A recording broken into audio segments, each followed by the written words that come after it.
Company चालू हुई थी विनिवेश के बाद में, तो आपको पूरा जो है यहाँ पे लोगों को बसाकर जो है 500 लोगों ने शपथ लिया था कि चलो हम हैं यहाँ पे जोगी जी के कहने पे।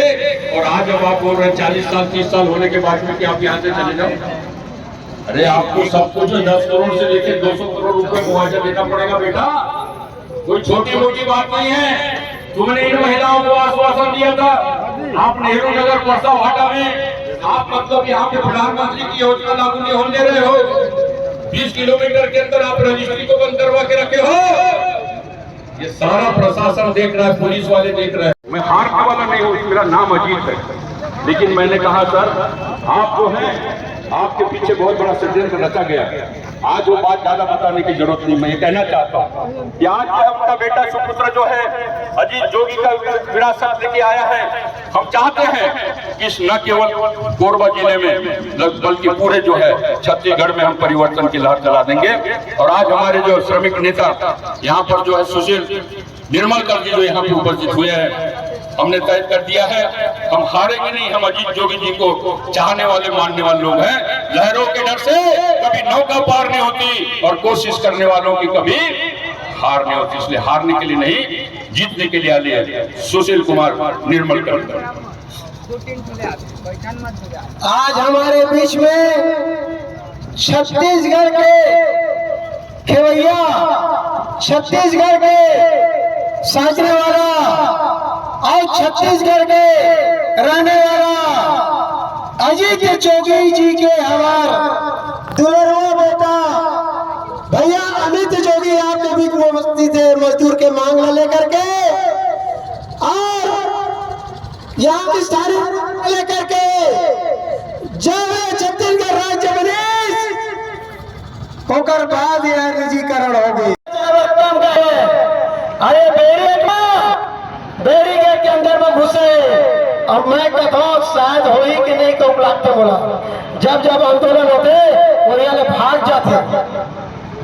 ऐसे अनुमानित रक्तदान पिछले बार से भी रमन सिंह जी के दरवाजा में खटखटात रहे दरवाजा ला 2 बजे रात के जब हमारे लड़का मनोकर सके तो खिड़की ले कूद के भारी सपन जान बचा करके गौरव द्विवेदी साहब कलेक्टर रही से और मैं जी को एसपी साहब दरवाजा में खड़े रही से बोला लड़का में धक्का दे करके अंदर घुस के तो वो खिड़की ले कूद के भाग गए। तब तय को 20 साल पहले सिर्फ रही से वो समय 20 साल पहले इंजीनियर रहे होंगे राजेश कुमार जी, इंजीनियर रहे। अब मैं छत्तीसगढ़िया मैं तो नहीं डरा अमित भैया सुशील का जो जंग है वो ईरान में नहीं, वो यहाँ कोरबा में बालकों में लड़ी जा रही है। लड़ाई शुरू होने के पहले ही आपने इनकी खटिया खड़ी कर दी। इसके लिए मैं अपनी तरफ से आप सबको गाढ़ा गाढ़ा बधाई और गाढ़ा गाढ़ा शुभकामना दे बधाऊं। मंदिर छत में कौआ बैठे और देवता ले बड़े बाजा थे। जागो रे बगुआ छत्तीसगढ़ के और जागो रे बाघिन छत्तीसगढ़ के, ये कोल्हिया मन ललकार थे ताब जागे के तेरा आगे। छत्तीसगढ़ के हमार बाघ और बाघिन जाग गए और ये बाल को भाग गए। मोर बाबूजी 2004 में आए रहे नोटे और भाई धनेश यहाँ रही से, भारती जी रही से,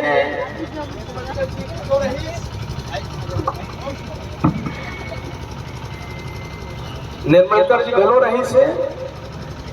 2004 में मोर बाबूजी एक ठन यहाँ आके तोहा पारत रहीन, तब मैं मोर बाबूजी अजीत जोगी जी के सुरता माँ घलो एक ठन दोहा पारू नहीं पारू काकी बहनी पारू नहीं पारू तो हुकारा भरे न पड़ी, हुकारा भरवे नहीं भरवे। अरे बाग बाग कहाँ था संगी, बाग कहाँ ले आए रे, बाग ढिला गए जोगी के और बाल को कहाँ लुकाए रे।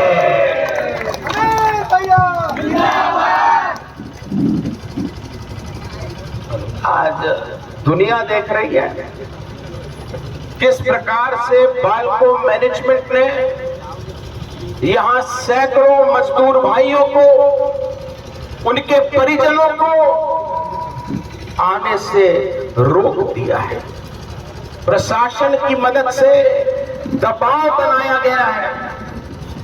पहली बार, मैं तो अनेकों आंदोलनों में गया हूं, पहली बार इस प्रकार का लिखित में आदेश पारित किया गया। ये ऑर्डर है और इसमें क्या लिखा है कि 13 तारीख को जो आंदोलन होना है उसमें भाग लेते हुए पाया जाता है किसी भी मजदूर भाई को, कर्मचारी भाई को, तो जांच में दोषी पाए जाने पर उसके विरुद्ध कड़ी कार्रवाई की जाएगी और उसे भविष्य में मिलने वाले लाभों, जिसमें एलटीएस बेनिफिट भी शामिल है, से वंचित किया जाएगा।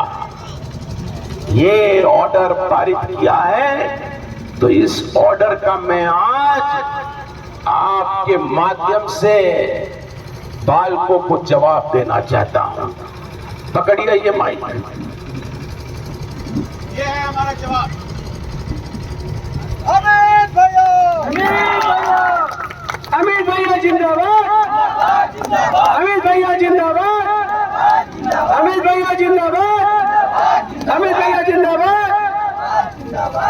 ये उनके ऑर्डर को आप बालकों के जो अधिकारी बैठे हैं उनको दे दीजिएगा। लंदन में बैठे अनिल अग्रवाल जी को ये हमारी तरफ से सप्रेम भेंट है। आपके बैठो बैठो बैठो भैया, आपके हर ऑर्डर का यही जवाब है। ये ऑर्डर नहीं है दोस्तों, ये ऑर्डर नहीं है, ये उनका डर है। ये छत्तीसगढ़ के मजदूरों की ताकत से डर गए, ये उनकी घबराहट है। जो बालकों के मजदूरों का, कर्मचारियों का खटिया खड़ी आंदोलन है, उससे ये उनकी घबराहट का प्रमाण है ये ऑर्डर। और अंदर अब छुप के बैठ के काम नहीं बनेगा, या तो उनको बाहर आना पड़ेगा या फिर हमको अंदर जाना पड़ेगा। पर मजदूरों की आवाज हम दबने नहीं देंगे जब तक हमारी बात मांग नहीं जाती, तब तक हम यहीं डटे रहेंगे, यहीं हम लड़ेंगे, यहां से हम हटेंगे नहीं।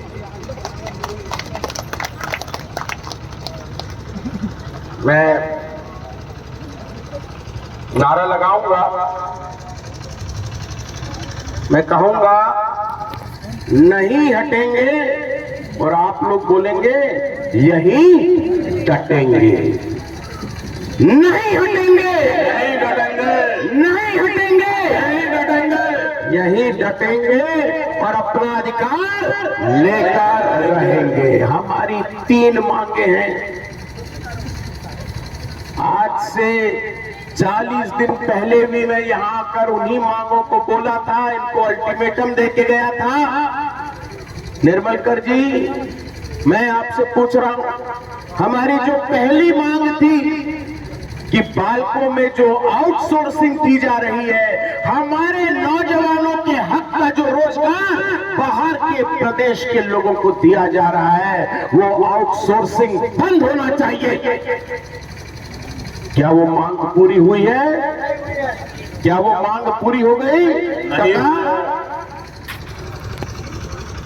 अरे मजदूरों की आउटसोर्सिंग तो क्या, यहाँ के जो बड़े बड़े अधिकारी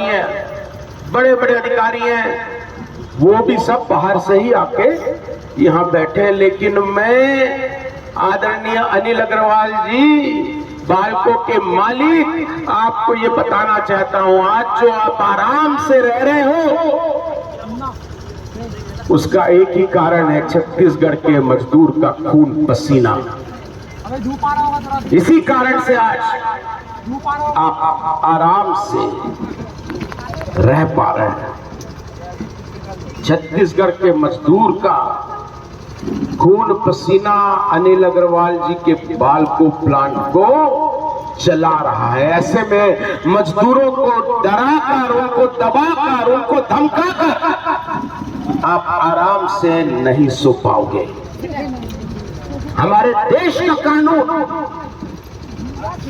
बाबा साहब अंबेडकर का कानून हमको ये मौलिक अधिकार देता है। मैं एक वकील भी हूं। अनुच्छेद 19 के अंतर्गत हमको ये कानून मिला है, कानूनी अधिकार मिला है। हमें अभिव्यक्ति का अधिकार है, कोई ताकत दुनिया की उसको रोक नहीं सकती। हमें शांतिपूर्ण तरीके से अपनी असहमति, अपना विरोध जताने का अधिकार है। दुनिया की कोई भी ताकत हमको नहीं रोक सकती। हमें बाबा साहब अंबेडकर ने इकट्ठा होने का अधिकार दिया है, इसको भी आप नहीं रोक सकते। ये जो आपने आदेश पारित किया है, ये यहाँ के मजदूरों के अधिकार का सीधा सीधा उल्लंघन है, ये गैर कानूनी है। और जितना आप हमको दबाएंगे, जितना आप हमको डराएंगे, मैं आपको बोलना चाहता हूं, मैं डरने वाला नहीं हूं। वही डरेंगे। जिंदाबाद,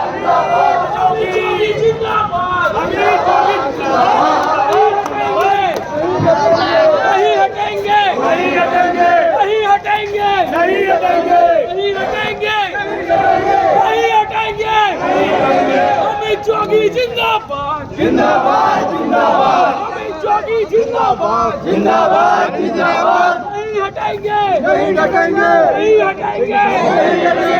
अमित जोगी जिंदाबाद, जिंदाबाद, जिंदाबाद। अमित जोगी जिंदाबाद, जिंदाबाद, जिंदाबाद। जोगी साहब अमर रहे, अमर रहे, अमर रहे। नहीं हटेंगे, नहीं हटेंगे, नहीं हटेंगे, नहीं हटेंगे। सब जाओ भाई, चलो चलो।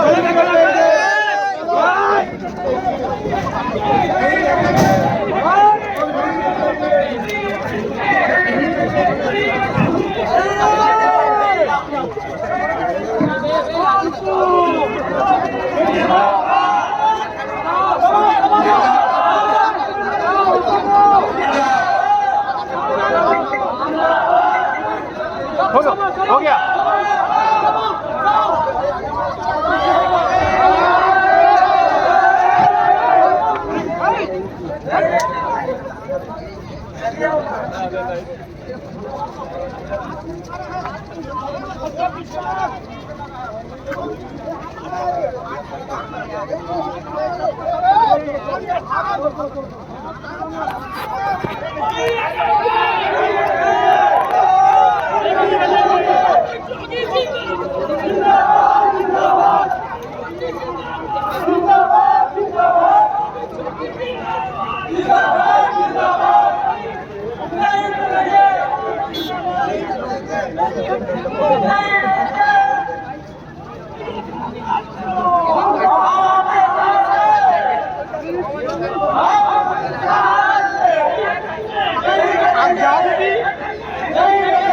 जान दे तो जाबो यार। भैया बताया कि भारत यहाँ की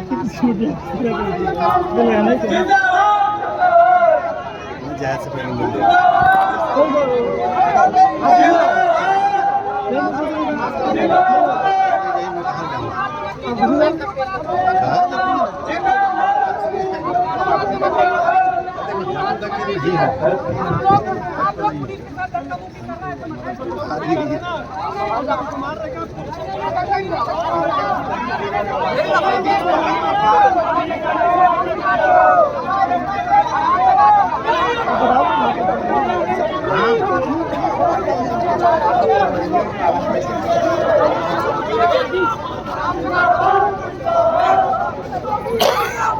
जिंदाबाद जिंदाबाद, हम तुम्हारे साथ।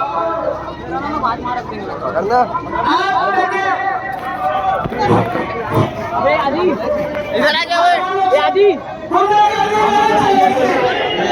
ये भाचा अबे अपने अबे भाचा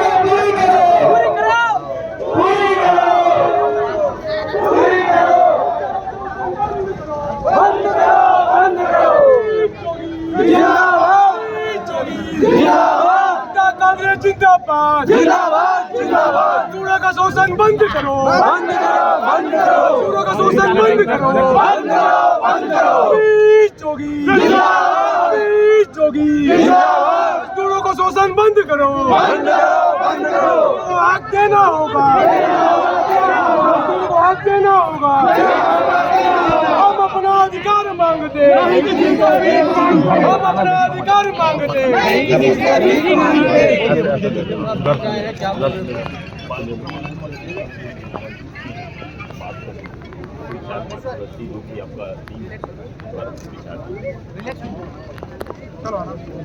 लेकिन खड़े रहना ना, इधर से हटना नहीं, यहीं पर रहना,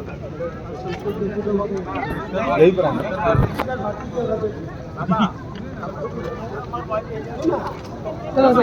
इधर बाहर से जाना है, गेस्ट हाउस। भैया ने चोरी का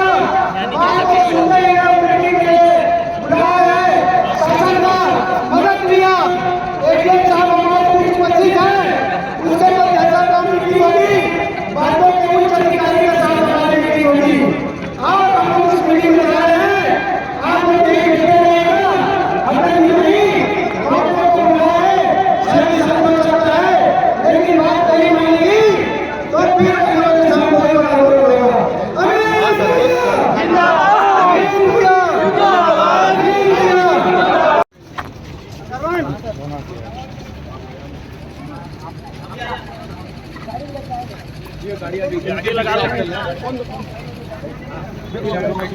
जो 5 लोग आ जाओ इसी गाड़ी में बैठो।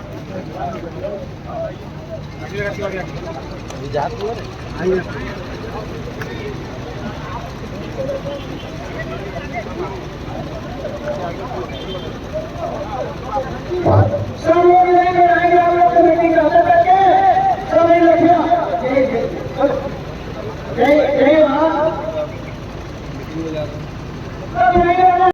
लोगों ने एक मांग पत्र सीईओ भक्तू नाम पर सौंपा था। उसमें 8 मांगे थी, पर हम लोगों का जोर 3 मांगों को लेकर है। सबसे पहले तो एज अ पॉलिसी डिसीजन 2004 में भी ये हुआ था, यहाँ लोकल्स को प्राथमिकता दी जाए।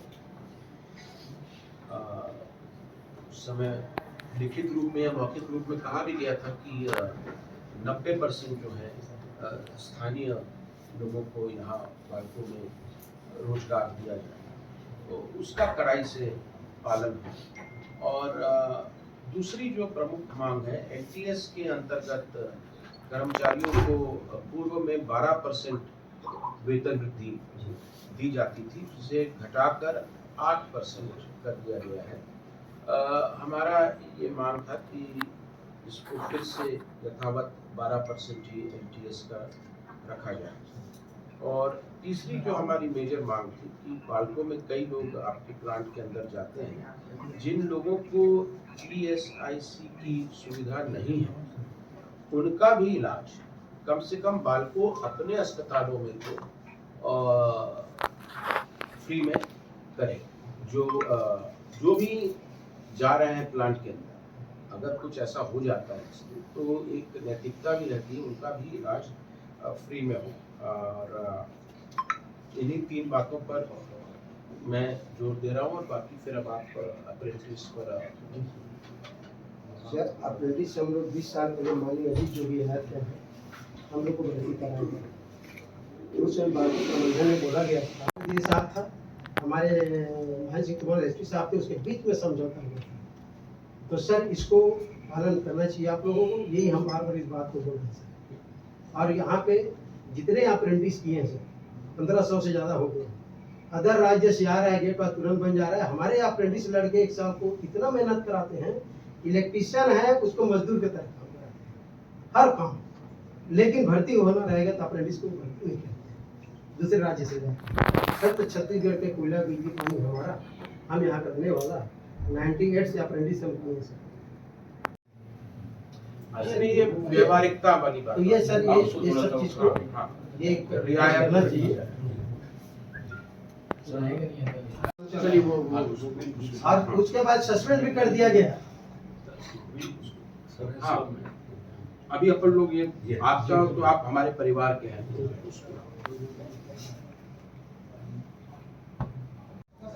सर मैं पहला जो पॉइंट आपने कहा है कि यहाँ के निवासी वालों के लिए कुछ हम लोगों को करना है, we will submit your list जिसमें हम लोग ये बताएंगे कि it is not only Chhattisgarh, it is not only Korba, it is the locality all around our township.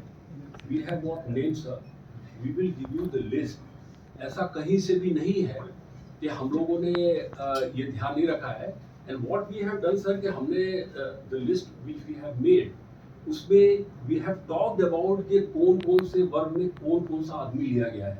So we can furnish you with that particular list in which we can give you the names. इसमें जो uncle का concern था कि managerial post sir ऐसा नहीं है, वही मैं हमारे छत्तीसगढ़ के लोगों को बिल्कुल नहीं नहीं, तो मैं ये कह रहा हूँ sir, you give us this opportunity just for today because we have got a ready-made ये list, सूची sir. देंगे जी, अपन लोग हमारे उसको यहाँ verify पर सर करेंगे। उस समय पूरे जी यहाँ के मैनेजर थे सर, वो पूरे छत्तीसगढ़ के लोगों के बराबर मतलब नहीं, अभी इन्होंने ये कहा अंकल कि ये देंगे अपने को एक सूची, जी जितने भी पदाधिकारी हैं कहाँ के रहने वाले हैं, तो वेरीफाई कर लेंगे। हाँ, ठीक है सर, कि मैं एक प्रतिनिधि सर उसमें अब जब भी होती है तो मतलब वो बैठ की कमेटी रहती थी sir. What you are saying is, आप जो कह रहे हैं कि इसका पालन सबमिशन इसके, हम थोड़ी बोल रहे हैं कि LTS को बढ़ाया जाए, पर जो यहाँ पर पिछले 20 सालों से 12% का रखा गया है जी सर, और उसको इंडेक्स किया जाए जो इन्फ्लेशन रेट है, जी जो उससे compare चीज, किया। हाँ, जो चीज मैनेजरियल के लिए लागू है, जो चीज गवर्नमेंट ऑफ इंडिया ने अपने कर्मचारियों के लिए लागू की है,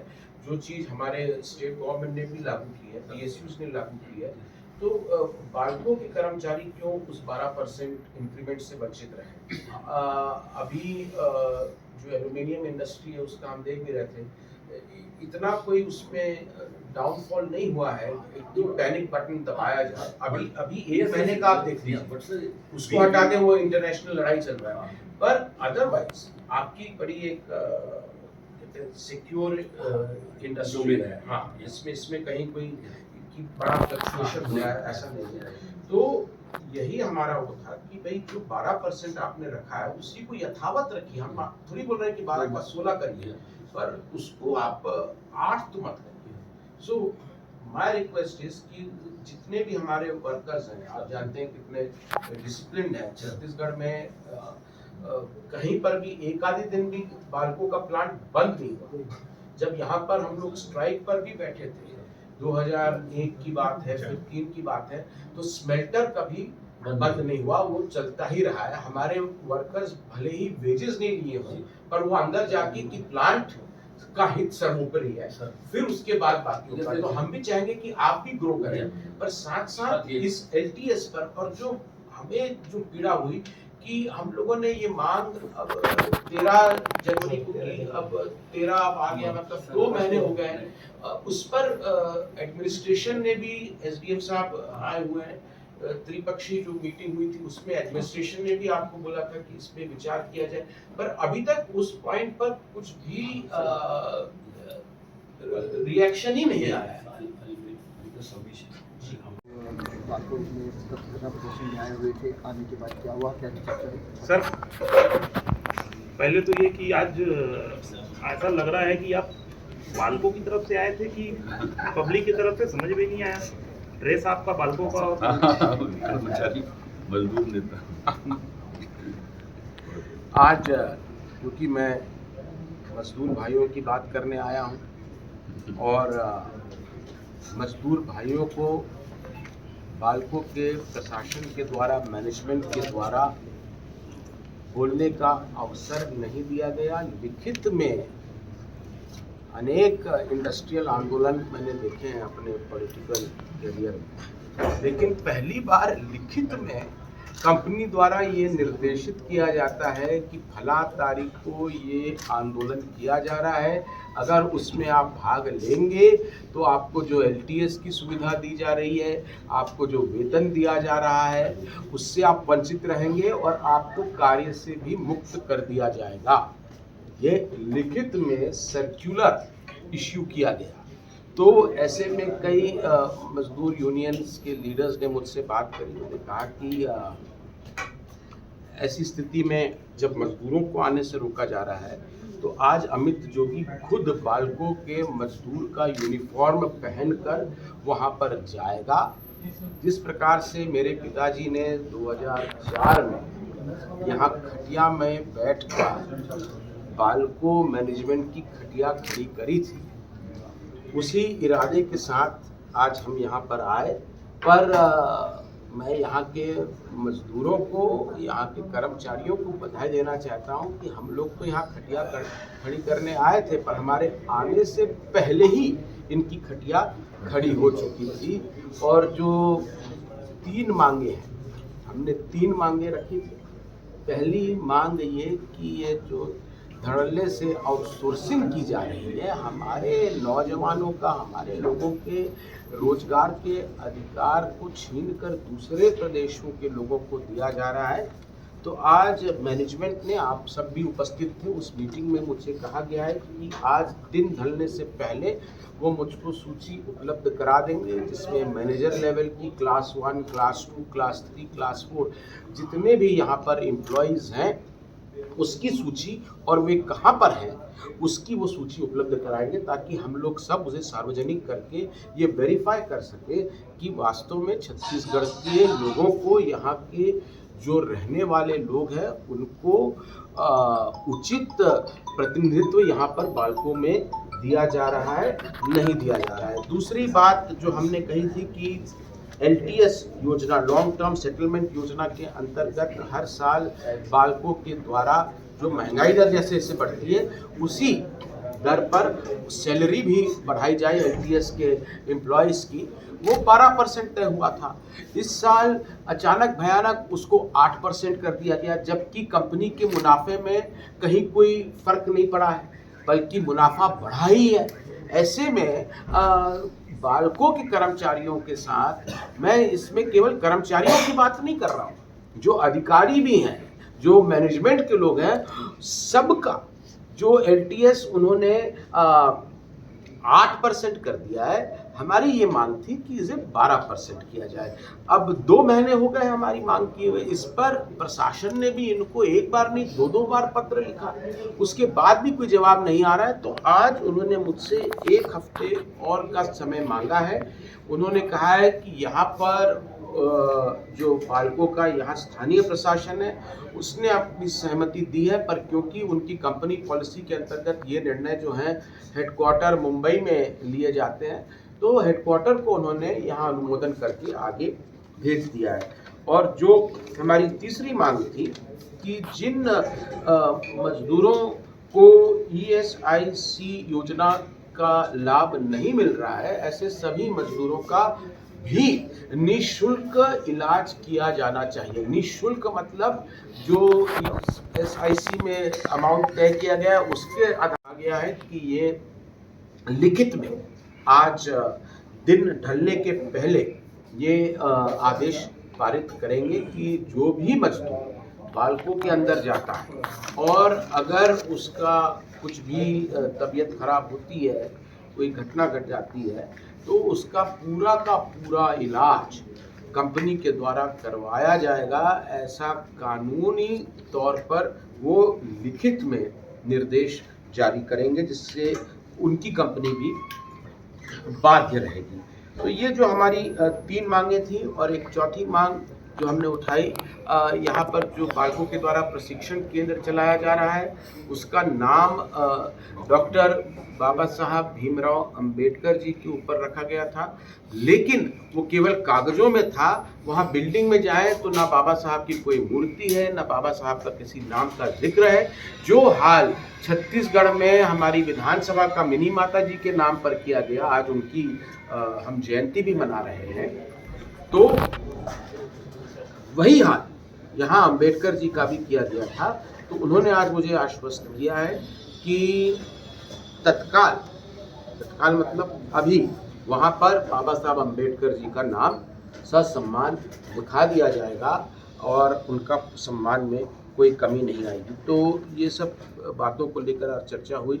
जो 2004 में अप्रेंटिसशिप लोगों के लिए भी जो वादा किया गया था, उनको उस समय तो आउटसोर्सिंग में रख लिया गया, पर अब उस बात को भी 22 साल हो गए हैं। 22 साल तक जो लोग काम कर रहे हैं, ऐसे जो प्रशिक्षित क्या बोलते हैं अप्रेंटिसशिप को, यानी हिंदी में उसको जो ITI अप्रेंटिसशिप है, उनको प्रशिक्षु जो हैं उनको अब रेगुलर किया जाएगा, ऐसा भी हमको बताया गया है, आश्वस्त किया गया है। तो आज शाम तक लिखित में जो ब्यौरा है वो मुझको मिल जाएगा।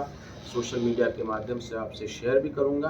पर मुझे लगता है कि आज हम लोग ये जो सोया हुआ था, उठ ही नहीं रहा था, इसको कुछ जगाने का काम तो हम लोगों ने किया है।